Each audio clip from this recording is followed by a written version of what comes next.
En este vídeo vamos a ver la representación gráfica de funciones. Este curso veremos en concreto la representación gráfica de funciones polinómicas y racionales. Para representar gráficamente una función, estudiaremos previamente las principales características que describen dicha función, como son el dominio. Ya sabéis que en funciones polinómicas el dominio son todos los números reales y en las racionales son todos los números reales excepto aquellos que anulan el denominador. La continuidad ya hemos visto también que las funciones polinómicas son siempre continuas y por lo tanto son continuas en todos los números reales, en R, mientras que las racionales son continuas siempre en su dominio, es decir, en aquellos valores que no anulan el denominador. La simetría. Veremos si una función es par o impar. Recordad estas definiciones que ya hemos estudiado en un vídeo anterior. La periodicidad. De las funciones que hemos visto, las únicas que son periódicas son las trigonométricas, ¿vale? Por tanto, las polinómicas irracionales que vamos a estudiar no van a ser funciones periódicas. Las ramas infinitas. Estos son las asíntotas y las ramas parabólicas. Recordad que las funciones polinómicas no tenían asíntotas, por lo tanto, en esos casos estudiaremos las ramas parabólicas. La monotonía, los máximos y los mínimos. Y esto lo obtenemos a partir del estudio de la derivada, de la primera derivada concretamente. Los puntos de corte con los ejes. Con el eje de las x, recordad que lo que hacíamos era igualar a 0 la y, en cuyo caso nos sale una ecuación que teníamos que resolver, y los puntos de corte con el eje y, en cuyo caso la x valía 0, y sustituíamos en la función la x por 0 y calculábamos el valor de la y. Y por último ya haremos la representación gráfica. En este punto, si fuera necesario, podríamos completar la información que hemos obtenido anteriormente con todas las demás características con una tabla de valores. Vamos a ver cómo representar una función polinómica en este caso. Como ejemplo, vamos a tomar la función y igual a menos 3x a la cuarta más 4x al cubo, que es una función polinómica de grado 4. Recordad que lo primero que vamos a hacer es estudiar las características principales de la función y luego ya pasamos a la representación gráfica. La primera de ellas será el dominio. Las funciones polinómicas tienen como dominio todos los números reales. Y además es continua también en todos los números reales. Las funciones polinómicas son siempre continuas. Por lo tanto, la continuidad podríamos decir que es continua en R, en todos los números reales. Veamos la simetría. Para estudiar la simetría de la función, lo que hacíamos era calcular f de menos x sustituyendo las x por menos x y arreglando la función. Aquí nos quedaría menos 3x a la cuarta menos 4x al cubo. Esta función es diferente, ¿vale? No coincide con f de x y por lo tanto la función no va a ser par. Vamos a ver si esto coincidiría con la función cambiada de signo, ¿vale? Le cambiamos de signo a esta función. Nos queda más 3x a la cuarta menos 4x al cubo. Y esta expresión de aquí tampoco coincide con f de menos x. ¿Vale? Entonces, f de menos x no coincide con f de x ni coincide con menos f de x y por lo tanto podemos decir que la función no es simétrica.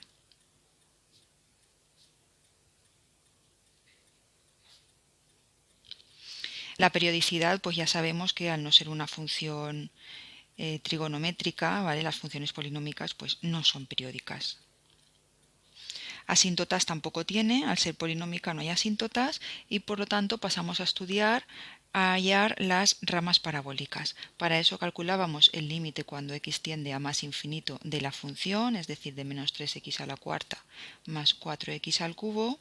¿Vale? Recordad que aquí cogíamos el término con mayor grado, que era el que crecía más rápidamente, y sustituimos por más infinito. Al multiplicar por menos 3 nos quedaría negativo y por lo tanto esto sería menos infinito.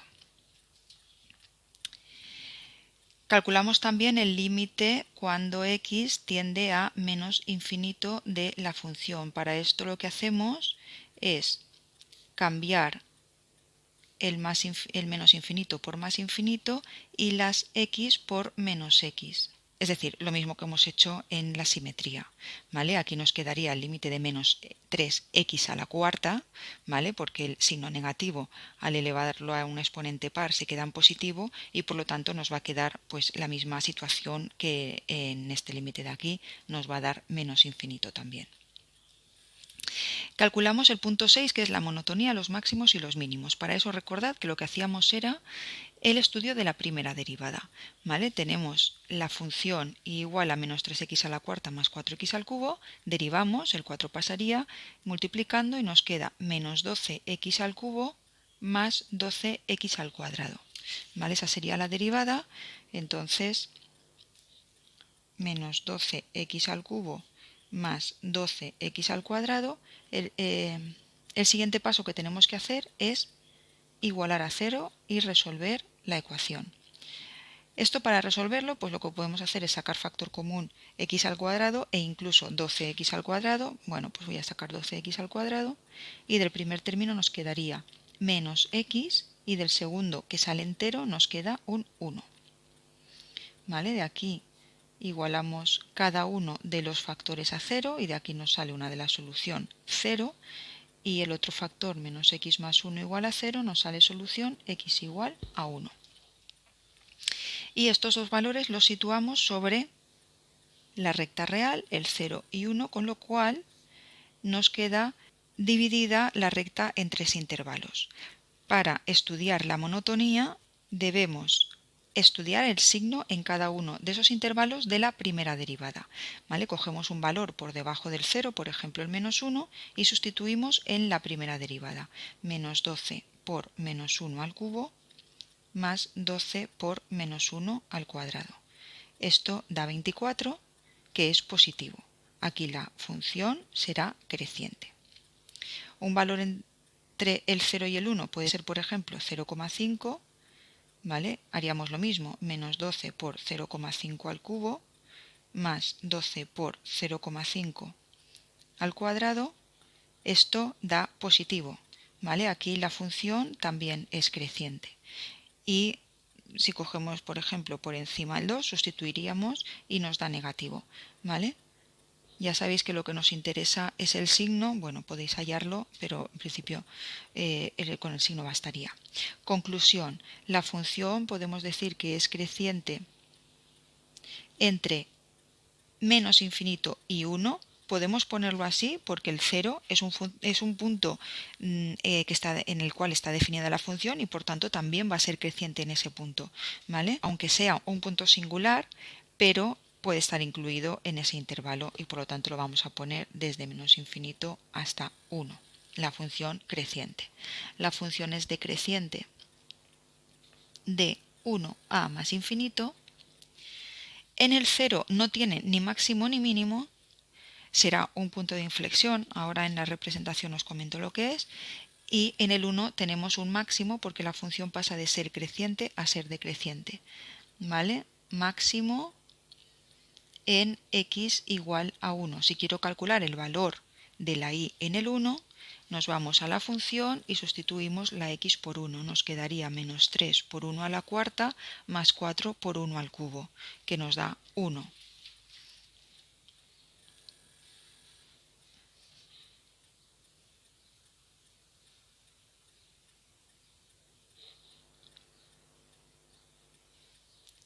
El punto máximo es el 1, 1 y mínimo relativo no tendría.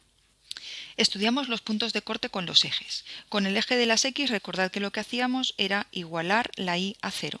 ¿Vale? Entonces tenemos que igualar la función a 0. La función era menos 3x a la cuarta más 4x al cubo, igualamos a 0 y resolvemos. Para resolver esta ecuación, pues vamos a sacar factor común x al cubo. En el primer término nos queda menos 3x y en el segundo 4, igual a 0.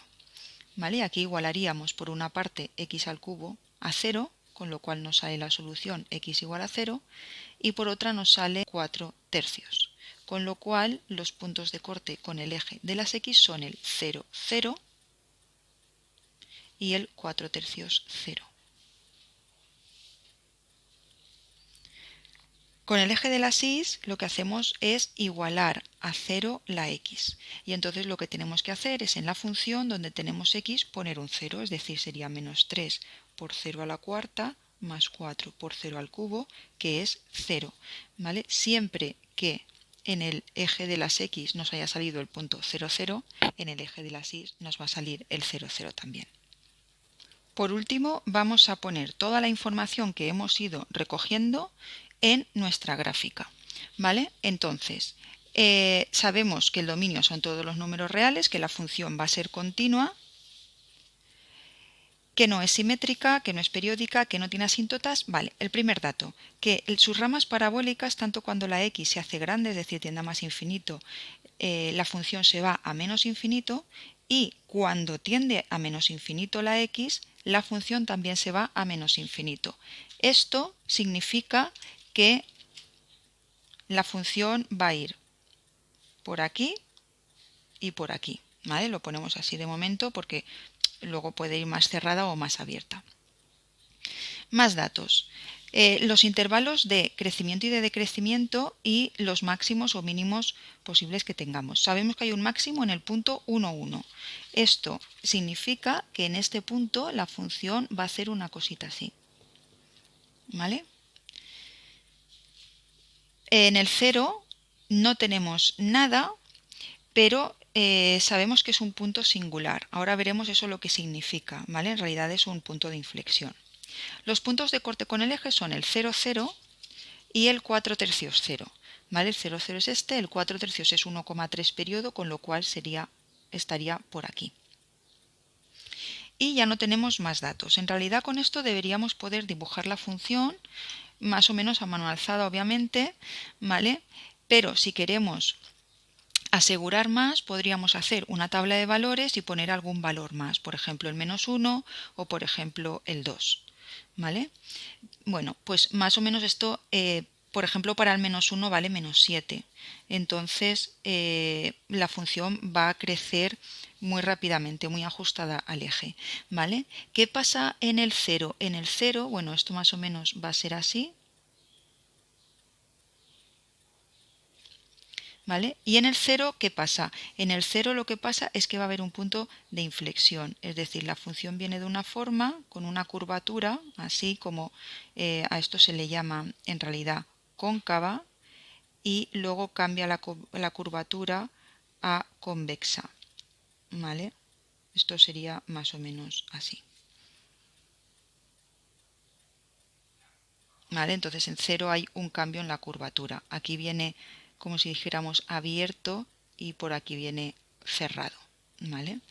Entonces eso es lo que pasa en el 0, 0. No es ni máximo ni mínimo, pero sí que es un punto singular y en concreto es un punto de inflexión. Pero bueno, eso en este curso no lo hemos dado, sí que lo veremos en el curso siguiente.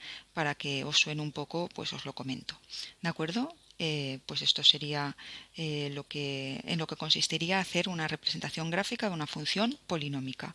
Y en el siguiente vídeo veremos un ejemplo para una función racional.